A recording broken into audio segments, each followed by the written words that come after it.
All right, welcome back into another edition of Cash and Tickets, brought to you by Poolside Bets. That's me, Franklin Johnson. My partner, Paul, sitting next to me there. Well, week 2 was a little better for me. Paul, you again over 500, did not another productive week. We're floating. So we're hanging in there. As a team, we're 1 over 500, I believe. So 1 over 50%. So we're trying to get it together. Had NFL start last week, so the NFL is now underway, so we got that to talk about. Anything that caught your eye from last week, college or NFL, that you want to bring up before we get started with our picks this week? No, I still think the NFL is scripted. I'm not going to get off that wagon yet. Boy, it sure feels like it, doesn't it? Good Lord. Well, I got, I don't know if I was fooled or again, if this is on script, the Cardinals are supposed to be tanking, right? And then they come in there and they were not supposed to be good, and then nearly beat the Commanders. And but maybe Sam Howell. I thought he was going to be okay, and he did not look good Sunday. The Commanders were my first Survivor pick of the year, and I thought it's supposed to have been easy. Yeah. It was not. You did get by though. Jeez Louise.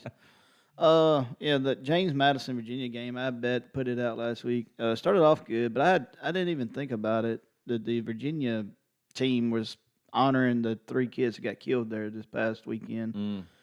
I don't know if that had anything to do with how well they played, but I'm going to go ahead and just say that I feel like they may have found something on the offensive side of football, so we'll talk about that here in a little bit. Yeah, I didn't know. I know you and I kind of watched some of that game together last Saturday, but I couldn't decide if I thought Virginia was better, and they obviously they were better on offense, or James Madison just not as good on defense as they were last year. And of course, we've only seen 2 games, so it was kind of hard to tell. But yeah, Virginia looked a lot better. Yeah, they jumped. James Madison jumped out 17-3, and I was like, all right, okay, we were right on this one. And next thing you know, it just all went south quick. So. Yeah, it did for sure. What do you do? All right. The other game you talk about is the way that Texas manhandled Alabama late in that game. They just appeared to be more physical up front on both sides of the line. It was a little. I wasn't shocked that Texas won by any stretch, but just kind of the way that they did it was a little. And you can tell Alabama's got a quarterback problem. Yeah, well. That SEC West now, after Florida State demolished LSU and then Texas did what they did to Alabama, it's looking like somebody needs to step up. Yeah, I know. Who's it going to be? The West seems open. The East, I don't think there's anybody over there that can. Maybe Tennessee could challenge Georgia, but it still looks like even though Georgia's not great on offense this year, they're probably going to move right through it. But the whole SEC appears to be down, and it's because of quarterback play. There's not a lot of good quarterbacks. You look out at the Pac-12, and oh my God, it's sad for a conference that's fallen apart. They have some of the best quarterback play in the country, collectively. Yeah. So anyway, that's just something to monitor as the season goes on. You know, a lot of times if you get close lines, you always want to be on the side of the better quarterback so you can get it done at the end. Yeah. So when we're through like 2 weeks of college football, and one of the things that we talked about at the end of last year is like if you would have got on certain teams early and bet them throughout the year against the spread records was really good.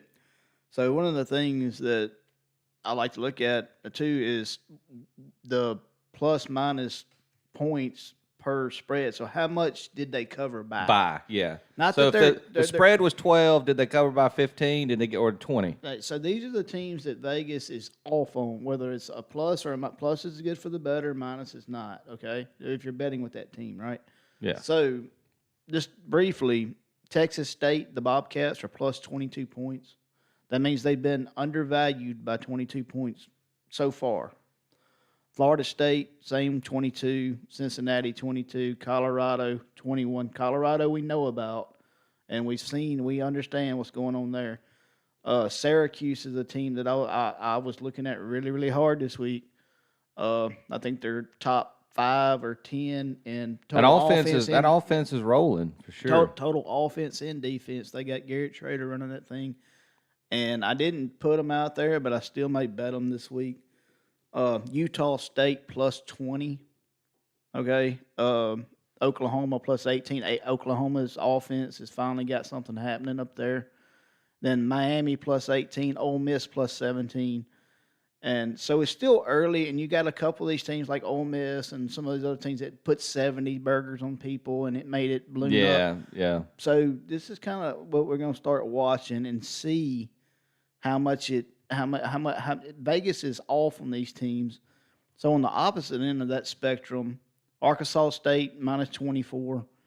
That means that if you're betting Arkansas State this year, you're getting crushed as far as they're the worst team in football. Yeah. North Texas minus 24. Arizona State minus 20. Baylor let a lot of people down minus 18. I think Baylor, I think they have the second longest losing streak in the nation right now.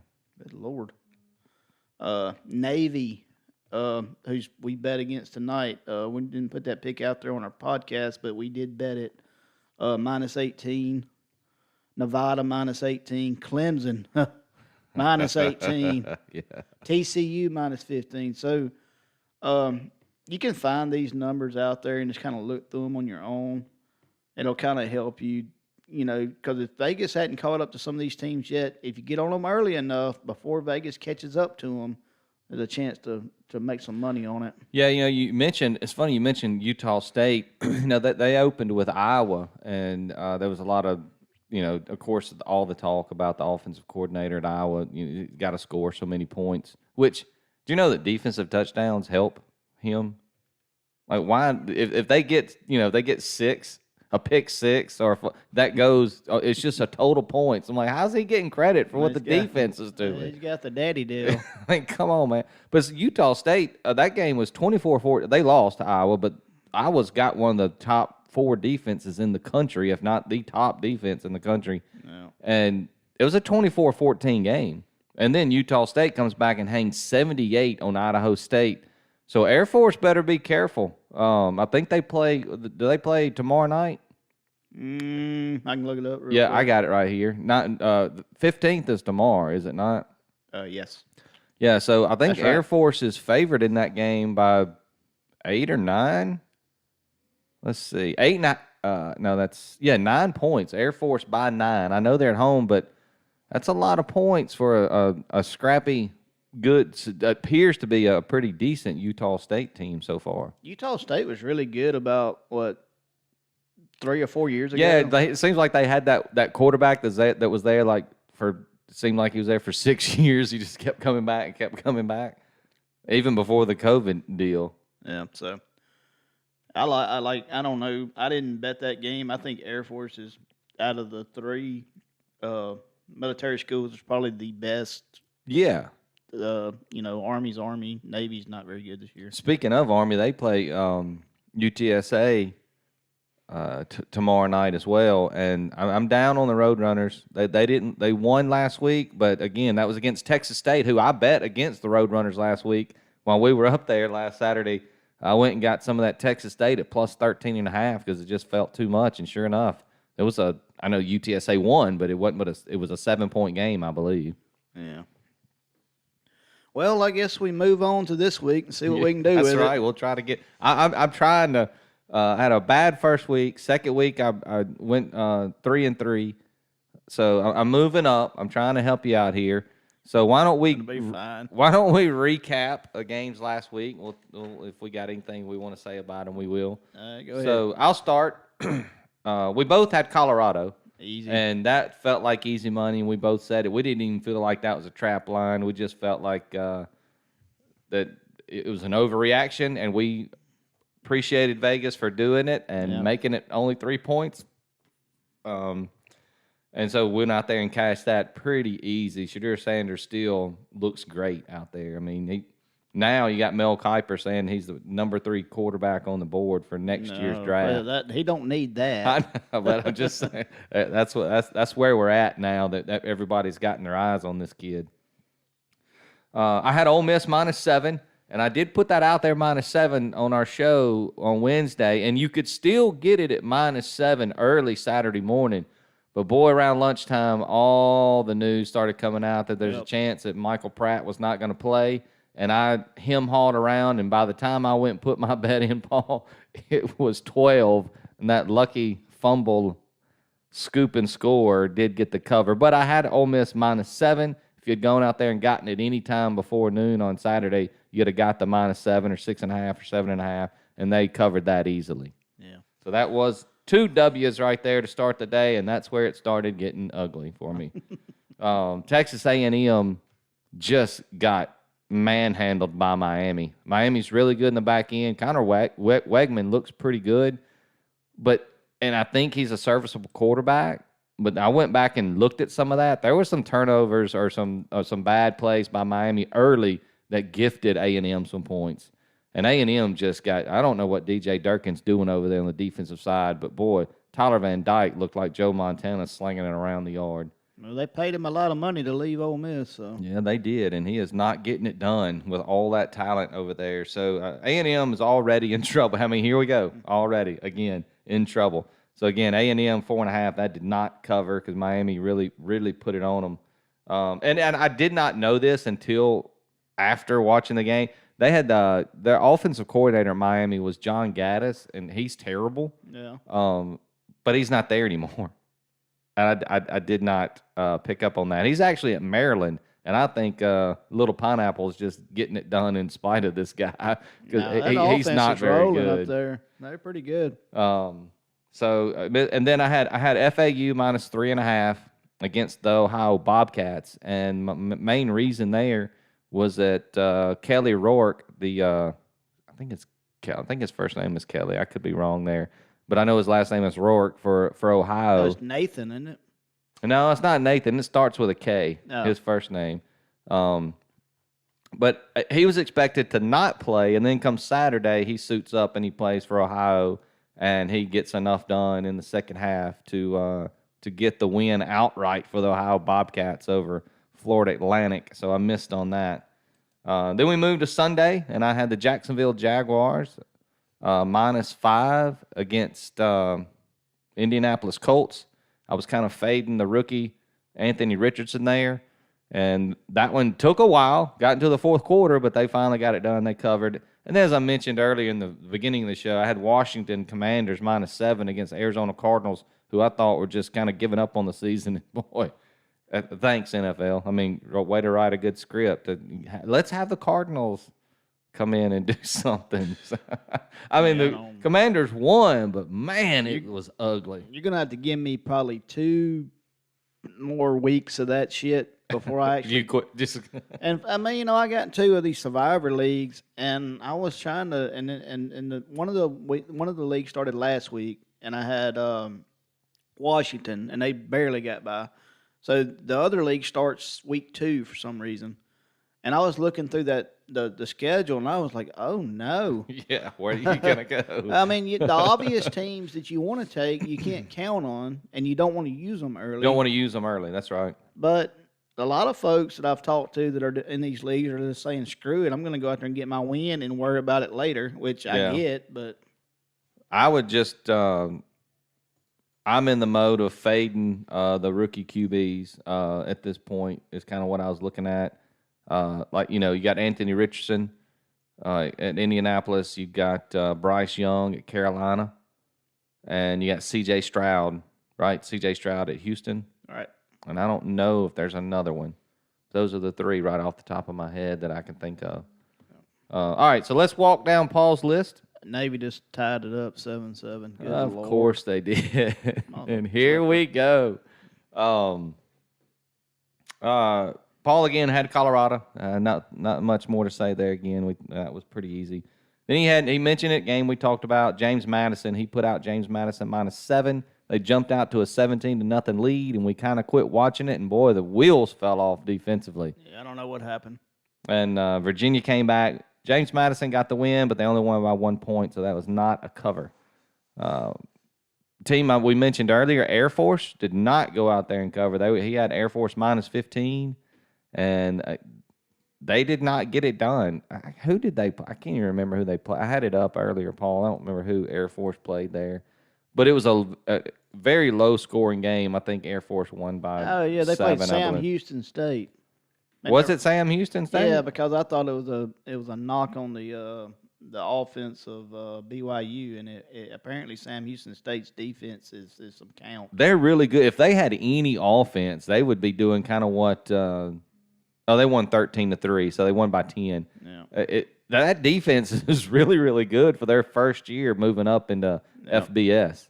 But they cannot score the football. They can't do it. Yep. That's a good game. You watch Sam Houston State the rest of the year and check out the over-unders. If it's 40 and above, probably just that, like we were mentioning, get on a team early. That Sam Houston State under may be a thing to look at throughout the season. Yep. And then you had Cincinnati. You had Cincinnati +8. They go out there and win it outright. Right, yeah. That Cincinnati team's they're better than I thought they were. Well, I'm glad this game was on there because Cincinnati beat a team I'm fading this week. They beat Pittsburgh. Pittsburgh gave up over 200 and something yards on the ground to Cincinnati. They ran over, around, and through them all day long. So that was an easy win for Paul there. And then he went 3-2-1 on the week because apparently the Eagles and the Pats just didn't know what to do at the end of the game, and they couldn't get that 1 point for it. And he was like, "Thank you. I mean, I appreciate it." But they got to 45. I'm like, "This one's gonna lose. So this sucks." I mean, boy, nobody could. Well, they jumped get out. anything done. They got 10 early points early. I mean, 10 points early, whatever. And then wasn't it a pick six early too that Mac Jones threw? Mac Jones went out there and just started out awful. So I'm like, oh, that's 10 quick points. If they both leave the gate at the same time, it's under. Yeah, it was it's under easy. But yeah. Anyways, whatever. Can't. Push is better than a loss, but it stings, doesn't it? I don't like it. I don't like it. And then this last one he had Liberty -10.5, and Liberty did go out there and get their win. I didn't have it up. I had it up earlier, Paul, and I can't remember who Liberty beat last week. Liberty. But he had a -10.5, and that was a W. So Paul went 3-2-1 on the week, and I went 3-3. So we went 6-5-1 for the week, and that puts our total at 11-10-1 together as poolside bets. 11-10-1. So just one game over 50%. So we're not quite to what pro status yet, Paul? You got to get to what 53% or so. 3, 4, 5, 6. We need to get up better than that. Though. Yeah, absolutely. We're working on it. 2 weeks. It's week 3. Yeah, I mean, so after this week, we should know some stuff. Of course, then teams are going to start playing in their conference, and things are going to get crazy. That's where the referees get involved. I'm a big. I know y'all get tired of hearing that, but I don't. I just see too much evidence of it. You can't tell me them jackasses don't have money involved in it. I mean, Hell, players are getting in trouble for betting now. I mean, it's just too easy and it's too fun. I mean, I get it, but get out of my game. Go mess with a game I don't bet on. How about that? Yeah. It was New Mexico State that Liberty took down 33-17. It's an easy cover for Liberty there in that game. So that's the recap of last week. And any news or notes that we need to know for our betting purposes going into this week, Paul, before we can start putting out our picks? No, I mean, you always need to watch the weather. It's a factor. There's hurricane season coming around, so that East Coast is probably going to get hammered here pretty soon. Other than that, I don't know. Looking at this slate this week, I was the same as the NFL kind of. I struggled at first. Yeah, I did too. And I was like, oh, yeah. But then once I started diving in and looking, and I feel pretty confident in this week. Which I don't know what that means.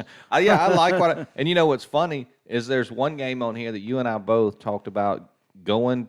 If the line came out early and it was anything under 10, we were going to go hammer this game. Yeah. Not only did I not put it out, I mean I did. I said, I'm not touching it. I'm not going to go bet it because I don't know what's going to happen because I'm not sold on either quarterback, but yet I end up getting 2 plays out of that game, but neither one of them are spread situation. But I did go back to it, so we'll get to that when we get to it.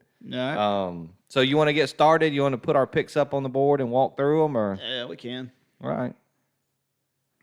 Okay, here we go. Week 3. There you see, I'm 4-7 on the year. PJ 7-3-1, and as poolside bets, we are 11-10-1. So we're going to try to get that up this week. So we'll just walk it down. We'll go game by game here because neither one of us are on the same game. So you'll have 12 picks out there for this week. Which I don't know if that's affecting things or not because a lot of times when we're on the same game, it turns into a shit show. So but it didn't last week. Yeah, I know, but I don't know if us knowing what the picks are prior to is affecting our way that we pick. Well, I don't know if it's affecting you or whatever because I send my picks to you. Yeah. So you can post them, but yeah, I don't know. No, and we don't talk about it. I usually have my picks already in, and like last week, we both were on Colorado. Yeah.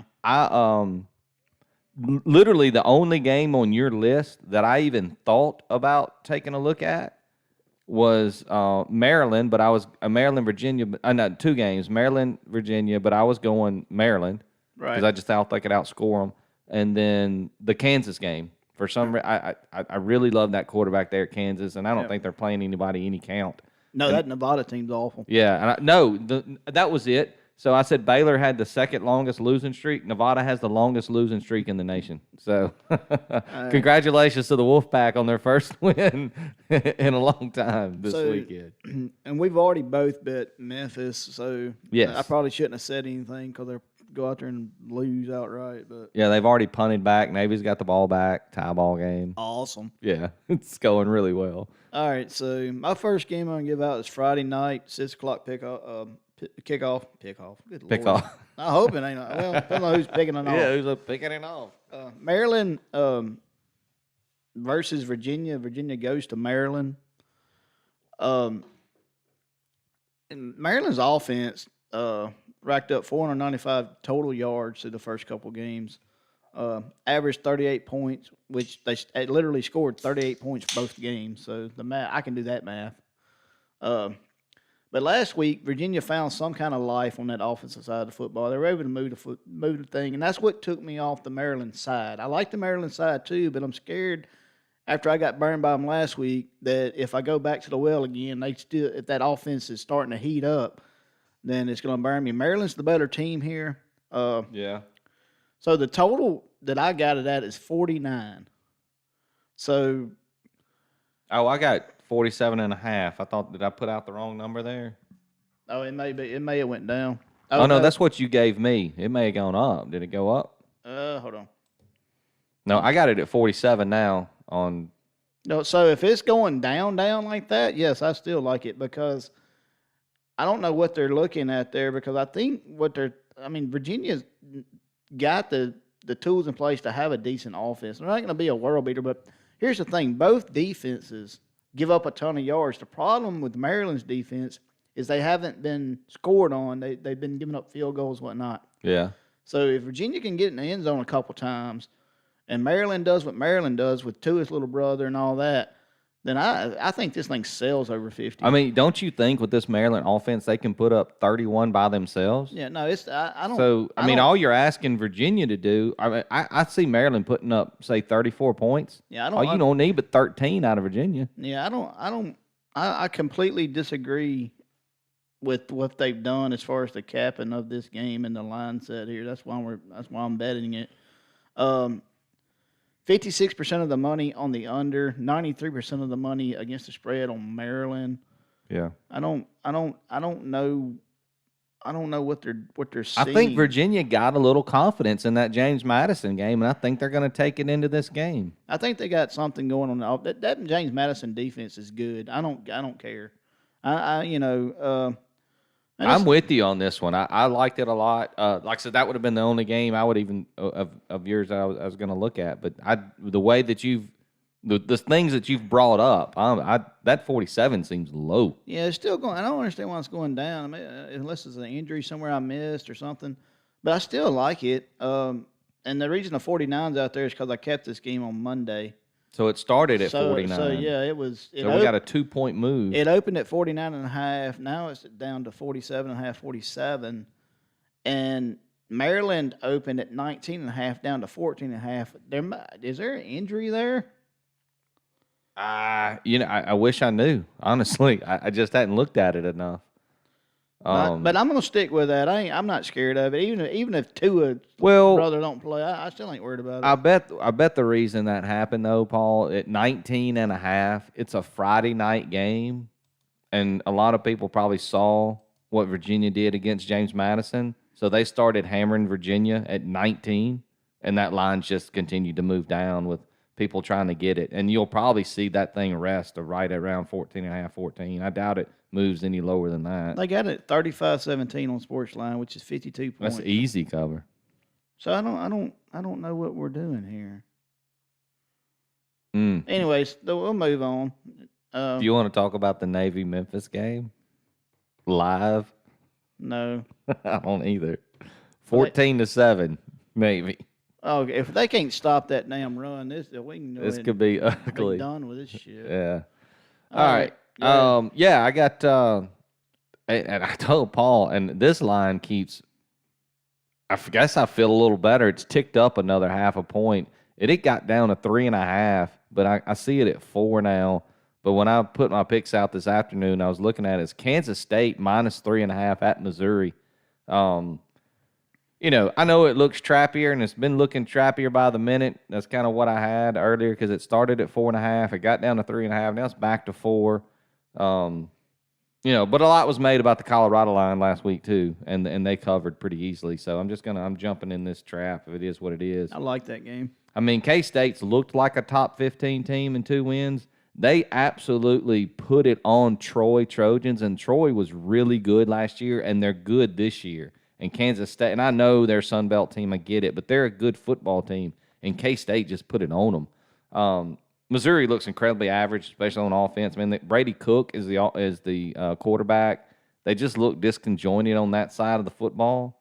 And like I've mentioned before, when you get a line this low, I'm going with the better quarterback, and Howard over there for K-State. He came on late. He beat TCU in the Big 12 championship game last year. Yep. So I'm gonna roll with that. Both defenses are stout. I know Missouri's got a lot of athletes on that side of the ball, and neither one of them are giving up more than 70 yards on the ground. So it might be a close game, but I just see K-State taking Missouri out by at least 15 plus. I really like that game. I was gonna bet it, and then I don't think Missouri's defense can stop anybody, especially a quality quarterback like Howard. But well, that's the thing. K-State's balanced enough on offense to go get them. Like Missouri can stop the run, but Howard's really good. I mean, he can beat you both ways though, with his legs or his arm. So yeah, there's no reason I didn't give this thing out. I mean, it's ticked up 2 points since opening at 1.5 up to 3.5. Where'd you get it at? I got you. You see, it's at 3.5, but I think it's at 4 right now. So, yeah, so it's going up. my pick can kind of stay, I guess, at 3.5 because that's when we're putting it out. But if I have to change it to 4, if we want to, but I think K-State wins this thing by 15. Yeah, I don't know. It's got to be that way because of the road game. Okay, I got you. Yeah. Well, I mean, I like that game too. I don't know what it was that kept me off of it. There's nothing really. It's just maybe it's on the road, SEC team. Well, that's true. And the line seems low. The line seems low. If you watched both teams play, it seems low. So I mean, I can understand why people are staying away or jumping on Missouri. Yeah. Second game I'm going to put out. I should have done this in chronological order, I guess, but I didn't. So it's quite all right. It's App State versus ECU. This game is at App State. It's -9.5, 2:30 kickoff Saturday. 2:30. Okay. Yeah, 2:30 kickoff. ECU is not very good on offense. They're averaging 252 yards per game. They don't have enough firepower. Joey Aguilar came off the bench. Didn't start the year, but he came off the bench. You got that App State team going. They're averaging 444 yards per game. And then they're going to be in the hills. Have you ever seen that area in that stadium? We talked about this in baseball. It's beautiful. It's gorgeous there. They're going to be up there drinking moonshine. And App State let UNC beat them last week by like 1 point. Yeah. Great game. They, didn't they have a great game last year, App State and North Carolina? Yeah. They should play every year. Yeah, so I don't know. I don't think they let North Carolina beat them twice. I think they go in there and take care of business, especially at home. 9.5 should be easy here. Even if they come out slow, that App State offense will get it rolling. It should be like this kid Aguilar is lit it up since he's come in, and East Carolina is putrid on offense. Not good. Yeah, they're not good. It's really bad. So App State -9.5 is where I've got it. I haven't. It's moved down to 8.5 now. All my lines are going the right way. They're going the right way. Jeez, I might need to take a nap. Yeah, you're gonna go double up on all your bets, Paul. Yeah, well, leave it to Paul to get the worst line possible. God almighty. Yeah, of course. All right. So my second pick, I'm going where Paul's been, I think, twice this year. The Liberty Flames take on the Buffalo Bulls. That's an 11 o'clock kick on Saturday. And it is an away game. Liberty's traveling to Buffalo. And I guess you could say it's a trap game, but boy, when you look at the stats here for each team, it doesn't feel like a trap to me. I mean, Liberty's looked more than competent, albeit I get it, against bad competition. Jamie Chadwell's a good coach. Yep. He was really good at Coastal. He's doing it at Liberty. Yep. He's got Caden Salter there that is there with the Hugh Freeze. I mean, he's got some of the players that Hugh Freeze left, and he's doing a really, really good job there. Yeah, Hugh didn't leave that thing dry. No. And the thing that I like about Liberty, and I like what you did there, is if they struggle running the ball, they can throw it. They're balanced. They can do whatever they want to. Yeah. 64% of the money on this game is on against the spread is on Buffalo, which I really like. Which means I'm on the right side of it. Which that sumbitch might be coming down too. It is. It's at 3 now. Yeah. It's only moved to a half point. So here's the thing: Buffalo is 0-2, of course, but they lost last week to the Fordham Rams. Did you know Fordham played football, Paul? They got a red uniform, I think. Yeah, I know, but they lost so the Flames, that's Liberty, they average nearly 250 yards on the ground, okay? The Buffalo Bulls are giving up 232 yards on the ground. That's a lot. So you're going to give me those two stats, and then, Liberty could just run it through them all day long.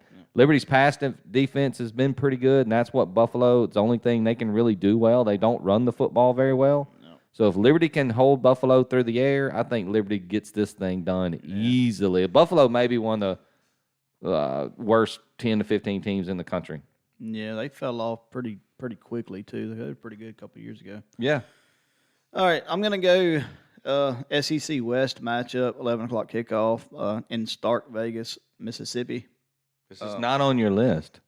Mm-hmm. You did not give me this as a pick. No, that's one of the. Oh, that's one of those I'm supposed to talk about. I didn't. Yeah, we can talk about it after. All right, all right. Go to your next pick.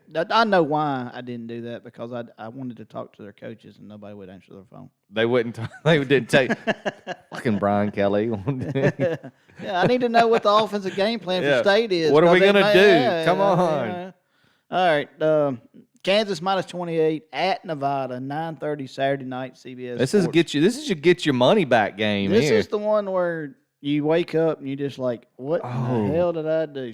All right, so I anyway, put that much money on the Jayhawks that late. Yeah. basically, I got this game probably should be in the 40s as far as the spread goes. It should be like minus 38 or 35. Nevada is 130th in red zone offense, 123rd on third down percentage, 129th in first down percentage, 107th in sacks allowed, 74th in passing, 118th in rushing, 112th in turnovers. What else you want? That sounds bad. All of that sounds really, really bad. They played USC in Idaho. They lost to Idaho, the damn Vandals, by 27. And you mean to tell me Kansas can't beat them by 28? I don't care if they play this on a submarine. And we all know what Kansas did to Illinois last Friday. So I like it, minus 28. I don't care who the quarterback for Kansas is. Don't matter.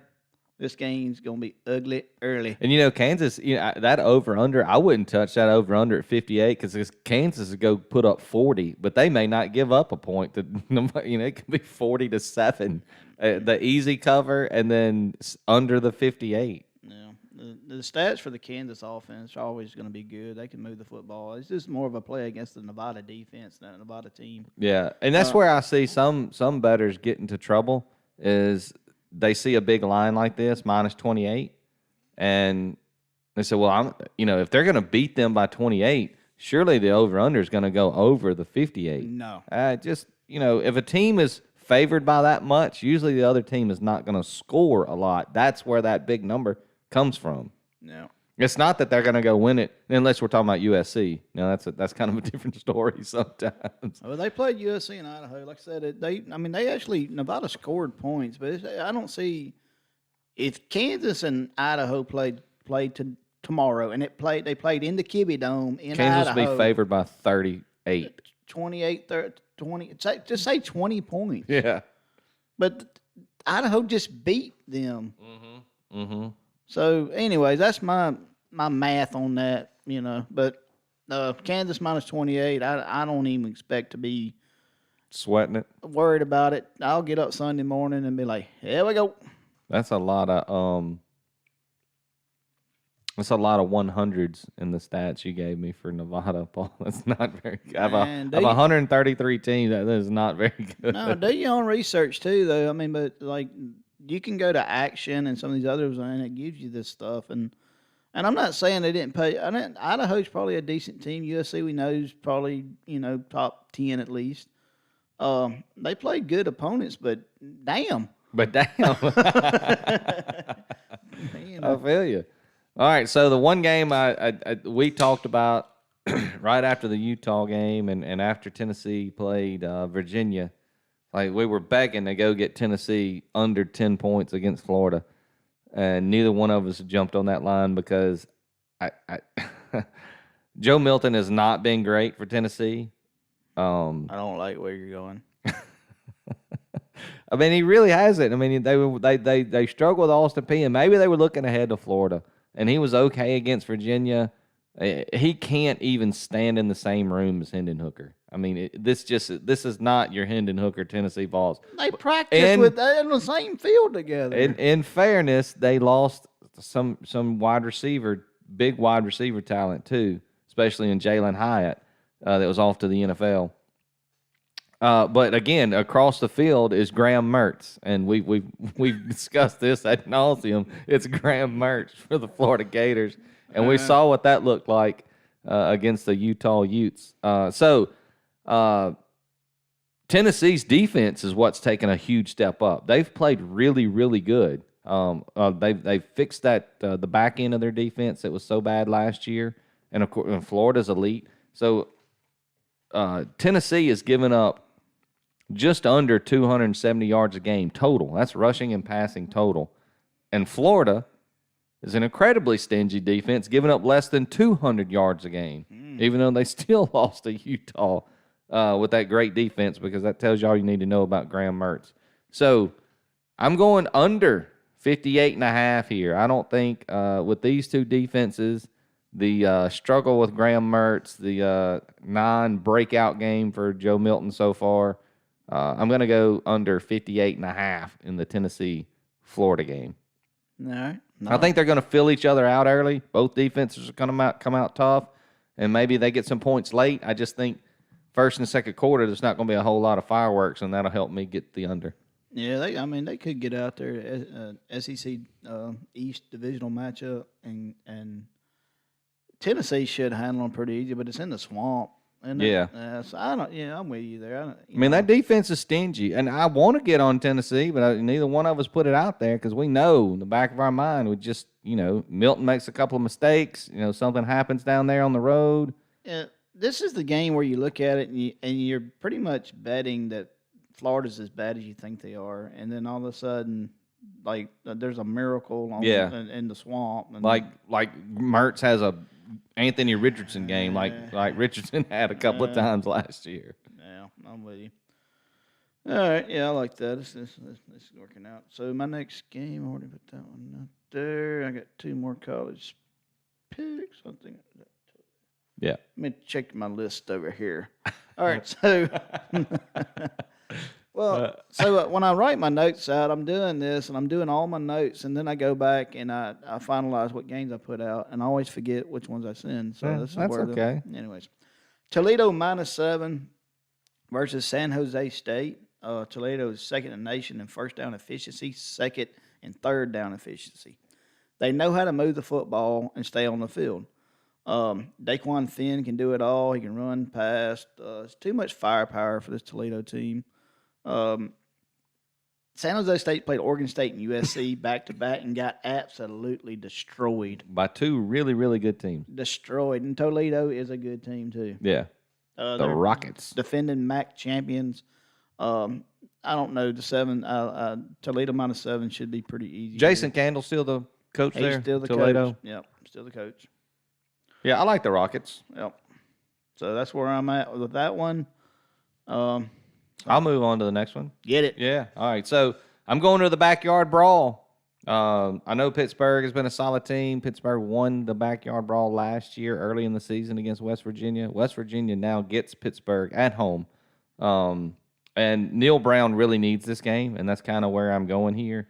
Yeah, so they're at home. They're going to have the Virginia Mountaineer crowd all fired up. And Virginia is stout against the run, and they can run it down your throat. And Pitt just comes off a game where they gave up 200 to Cincinnati on the ground. Good team. And the Mountaineers average 225 on the ground. So I like Donaldson and company in that backfield for West Virginia to go out and get a big win for Neil Brown because he really needs it over there in West Virginia. It's been an up and down tenure for him. If he can win this and beat Pittsburgh at home, be a big win for him there in the backyard brawl. Pat McAfee approves of your pick. Does he? I'm sure he does. I mean, it just, the way Pitt got run through last week, and that's what West Virginia is going to want to do, the way that they're running it currently. A 2.5 point spread. I love it that it's under a field goal. Let's go get it. Go get the late field goal, win it, or get the late touchdown and go get this thing done. Good luck. I could feel the love. I feel you're really on board there. Well, I didn't really look at that game. To be honest with you, you took Cincinnati against Pitt last week. Why can't West Virginia get it done at home? They can. They absolutely can. They can go. They can do it. Iowa State at Ohio, the Bobcats, under 42 is my pick here. For this game to hit, one of these teams probably had to get in the 30s, or both of them will need to be in the 20s. I don't think that either one of those are going to happen. I think it's going to be like 17-14 or whatever. I mean, it might be 20-17 or something like that, but I don't. Yeah, both defenses have played really well, and like I mentioned earlier, Ohio has their quarterback back, but he's still not completely healthy. Yeah, that Iowa State defense is salty. Yeah, and so are the Bobcats. They've played really well on defense. So I'm going to go under 42 here. I just don't see it. I mean, you gonna tell me Iowa State's gonna go out there and hang 30 or points on somebody? They're not. They're not a very good team other Uh, than defensively. So that's where I'm at this week. We'll see what see how it goes. And then I'm tell you now, when I first started looking at these games, a lot of times you start looking through it, and then the games will pop out to you, Yeah. and then you say, "Oh, check mark" or whatever, and you go back and you Not this week. It's a bad slate. It's just a bad slate of games. There were some, and it's obvious. Look at Memphis right now struggling. So we'll see what happens here. We dove deep into this. We didn't. Yeah, and then there were a bunch of big numbers. Yeah. And it's hard to. I mean, of course, you took one at 28, and I don't blame you there with Kansas. I mean, but there's some big. Like I don't trust Ole Miss at home at minus 18 against Georgia Tech. No, there's so much eye candy out there right now in this week, like the Colorado State game. Yeah, that's a big number. Everybody and their mama wants to over and all that. Be careful. Be careful. This shit. Yeah. Be careful. I mean, I just don't know. I mean, I looked at that same shit. I was like, holy shit, because Colorado's been good to everybody. Yeah. That's a big number. They corrected themselves on this week against Colorado State. Yeah. But then the Colorado State head coach went out there and poked the bear. I don't know what he's doing. What an idiot. I take my hat off when I'm talking to I was like, come on, man. Why would you do that? Makes no sense. Whatever. All right, so I'm going back to the Tennessee-Florida game. And like I mentioned, both defenses are good. Tennessee's defense been really good. I think this is going to be a slug, just a slog out there on the field. And I don't see Florida scoring 27 points all year unless they're playing, the Sisters of the Poor somewhere. And I mean, this is that their team total is 26.5. Yeah. I don't see them getting to 27. So I'm going to take Florida team total under 26.5. I don't think Graham Mertz, unless they get 4 pick sixes, I don't see how they get to this number. How many field goals gets you to 26? A ton, a lot. It's a whole bunch of them. You're going to need a lot. All right. A few games I looked at, too. I think that we got one more, don't we? Yeah, we both got an NFL pick. Okay. All right. My bad. NFL Ravens at Bengals Sunday, 12 o'clock, under 46.5. O-line for the Ravens is banged up. Mark Andrews is questionable. Their best running back, J.K. Dobbins, is out. He got an Achilles as well? Yeah, the Bengals' offensive line is just bad. If you didn't watch the first game, Joe Burrow was in panic mode. AFC North matchup, which I'm a Steelers fan, so I know how these games go. They're going to run into each other. They're going to be physical, and it's going to be ugly to watch. Early season tilt, give me the defense. That's about it. I mean, I don't think it gets to 40. When before you even sent me your picks, when I saw that game and I saw that the over-under was 46, I said, I guarantee you ball's coming at me with this AFC North battle between Ravens and the Bengals. Because there's never a lot of points. I mean, you're absolutely right. And it could be two dynamic offenses. They go in the game, and it's going to be 17-14 every time. They're banking on the fact that Joe Burrow is going to come back and be pissed off about things. Well, who's blocking for him? There's two things here. That the offensive line's banged up, and he got hurt in the preseason, and he didn't practice a lot. I don't think that calf is fully healed. No, so give me the clock running Ravens. Yeah. And Lamar didn't look good against the Texans. So if you want to, and if you could tease that thing up 6-7 points and get it in the 50s, hell yeah! Oh hell yeah! Yeah, now we're talking for sure. Yeah, but anyways, that's my NFL pick for the week. So I went up and down this NFL list trying to really. It is difficult. Yeah, trying to find one, and so here's where I'm at. I did not buy into all this hoopla about Justin Fields all off season. He's been a bad quarterback. He's still a bad quarterback. He's going to be a bad quarterback. They just got run out of the building at home by the Jordan Love Green Bay Packers. Not the Aaron Rodgers Green Bay Packers. The Jordan Love Green Bay Packers. It's true. So, Baker Mayfield, I get it. He started for 3 different teams and 3 openers the last 3 years. but he's serviceable. They just went into Minnesota and beat a very talented offensive team in the Minnesota Vikings. So that defense has shown me something. And now you got a bad Justin Fields coming in. The Bears are licking their wounds, going down to Florida to take on the Buccaneers. Give me the Bucs to get it done. I'll take the Bucs -2.5 over the hapless Bears. And this is mostly just, I don't think Justin Fields is very good. Fair enough. I mean, they may win it by a field goal, but a field goal covers. So Hey. I love it that it's under 3.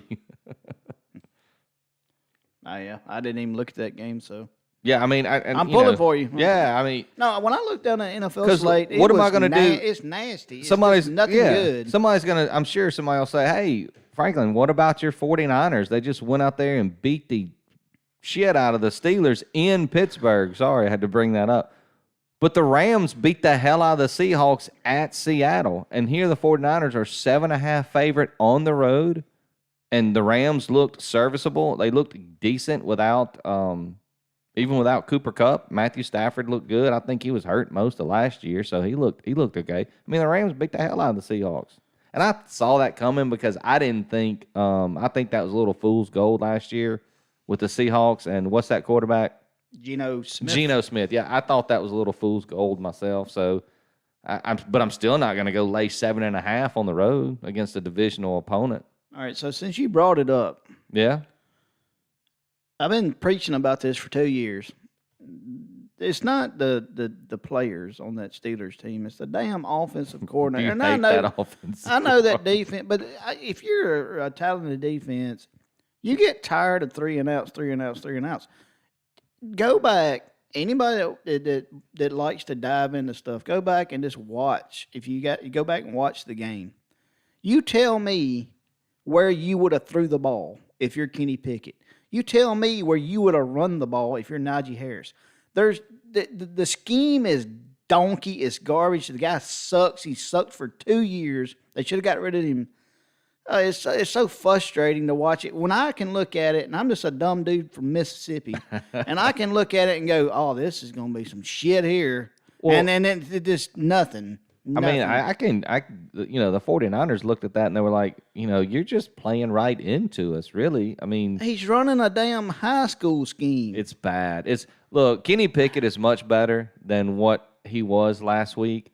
George Pickens is a really, really good receiver. You're not using him properly. I know Deontay Johnson got hurt, but it was over before he got hurt. And Najee Harris is a great running back. You can't tell me you can't scheme up.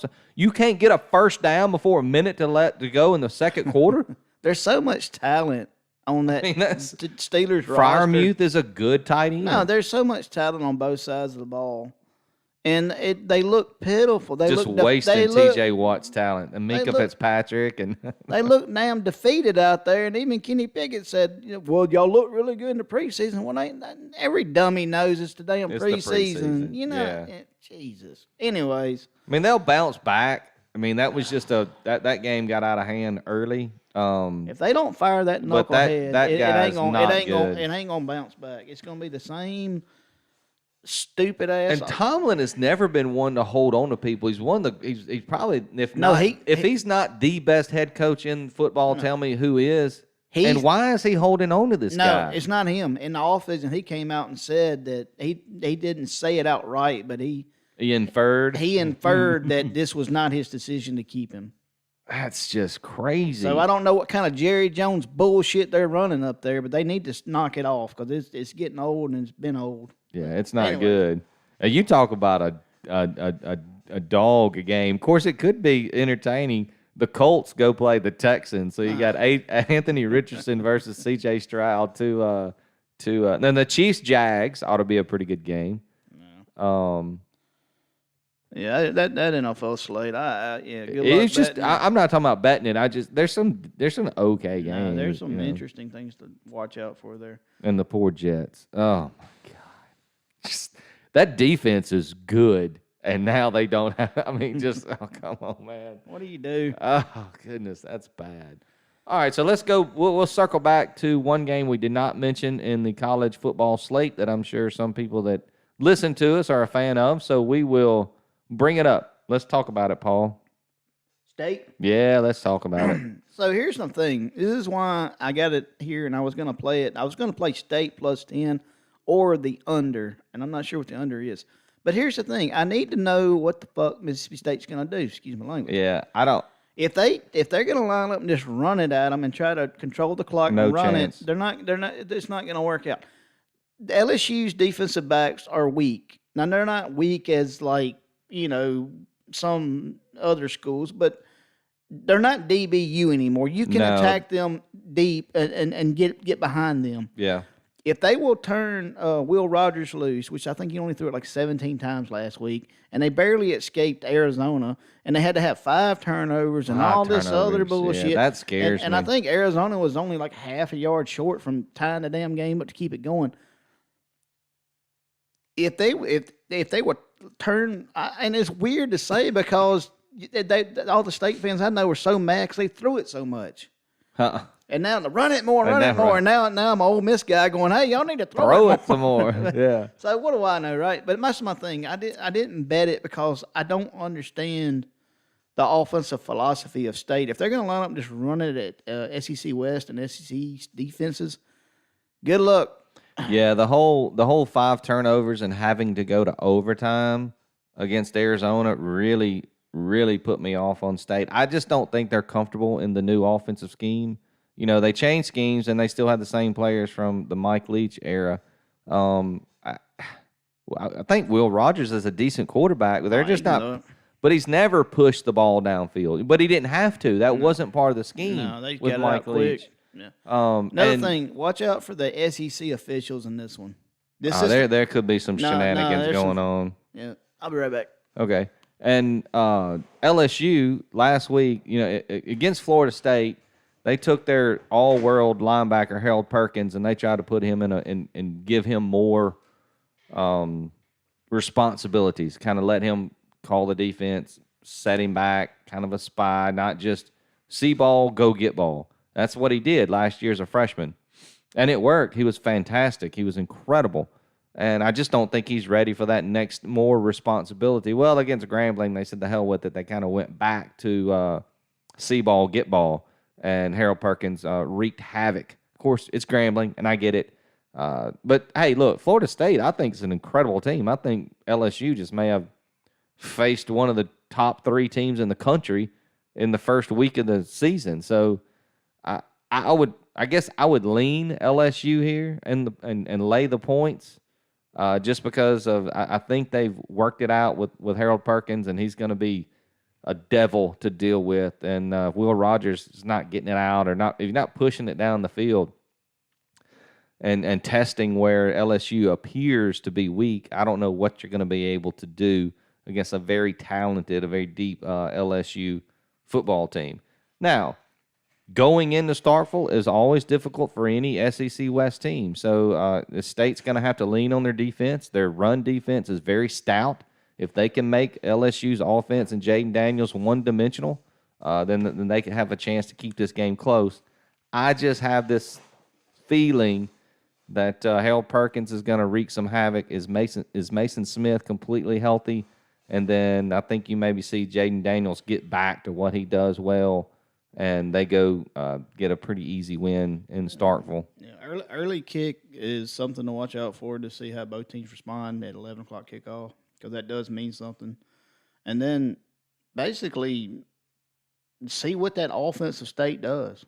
Yeah, I'm curious. That's why I said if they don't push it down the field, Harold Perkins is going to ruin Will Rogers' day. You're going to have to back them off because it's going to be Yeah, so I just Marks is the but like you, if they're back. not going to push it, and if Jaden Daniels is going to look the way he looked against FSU, the under could be the play here.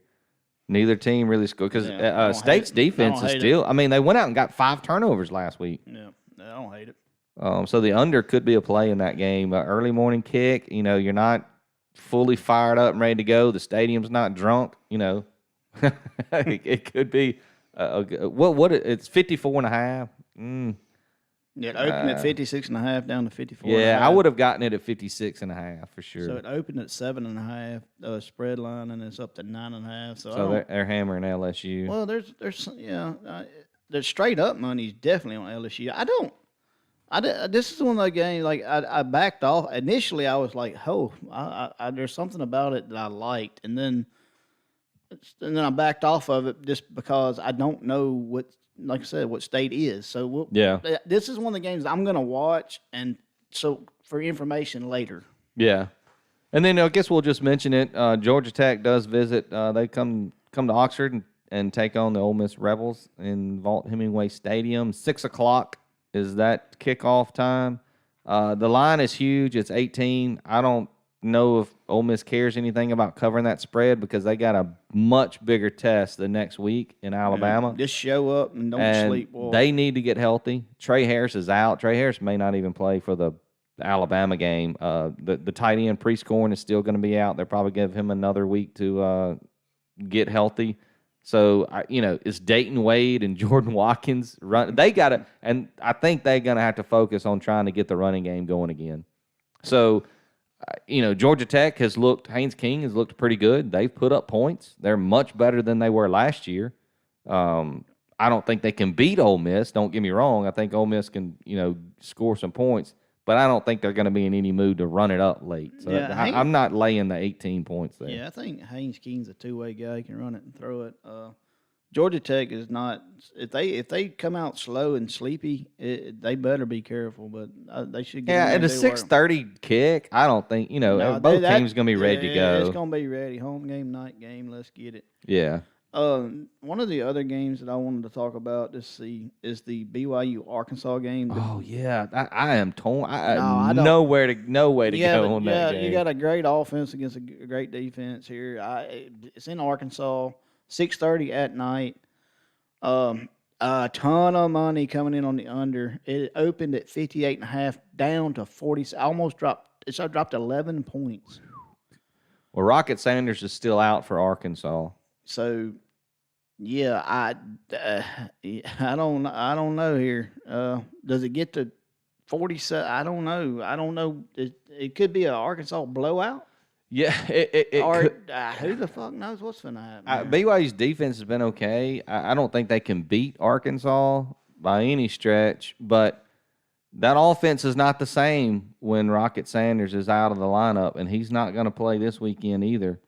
If it comes down, so it's 8.5 now. It gets down to 7, and you can tease it down to 3. Maybe, yeah. And then with the other game we're talking about teasing with the over on the Ohio game. And then you find you one more, you're at plus 120 with 3. Yeah, so that may be something to look at too as we're working through this thing for Saturday.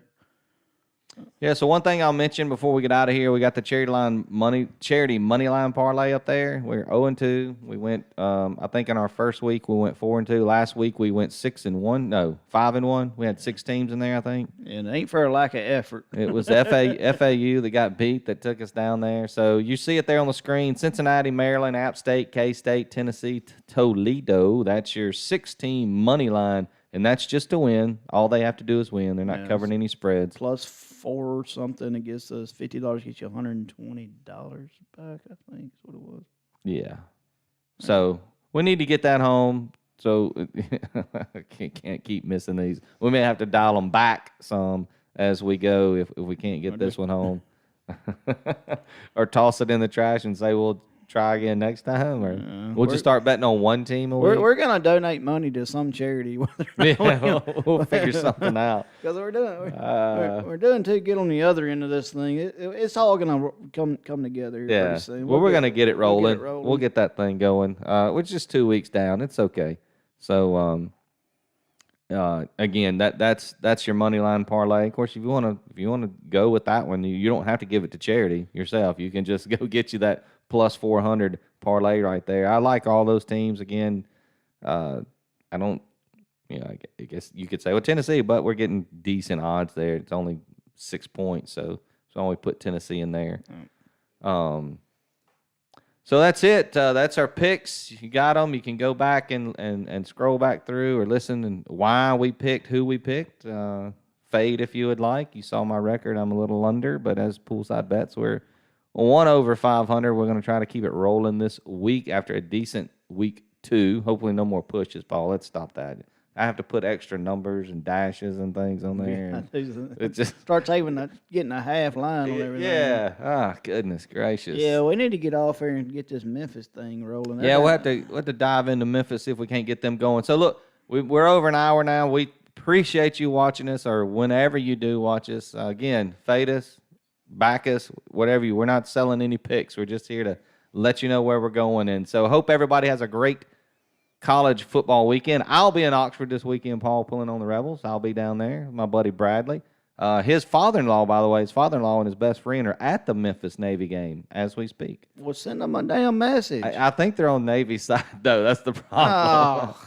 I think they're pulling for Navy. So, yeah, it's not good for the home team. But I'll go help get Memphis pulled down. So, again, thanks for joining us. Another edition of Cash and Tickets will be coming to you next week. I don't know if it'll be Wednesday or Thursday, but we'll be coming back to recap and look at week 4 of college and week 3 of the NFL. So good luck on all your picks for Poolside Bets. I'm Franklin. That's Paul. Hope so. We'll see you next time.